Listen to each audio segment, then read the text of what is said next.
हिना शादी के बाद अपने ससुराल के साथ रहती थी। हिना हर काम दिल से करती, मगर उसकी सास को हमेशा लगता कि वो घर के काम ठीक से नहीं करती। सास अक्सर अपनी बेटी आयशा के सामने हुना की शिकायत करती रहती। हुना खामोश रहती। एक दिन फहद ने हुना से कहा, अम्मी तुमसे नाराज हैं, तुम कोशिश करो कि उनका दिल ना दिखे।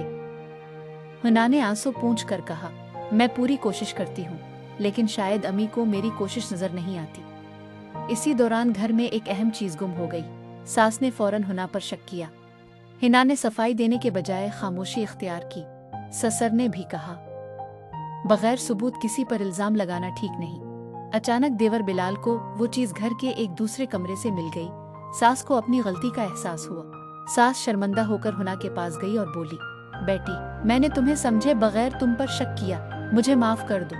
हुना की आंखों में आंसू आ गए और उसने सास का हाथ पकड़कर कहा, अम्मी आप मेरी माँ जैसी हैं, आपसे नाराजगी रखना मेरे लिए मुमकिन नहीं।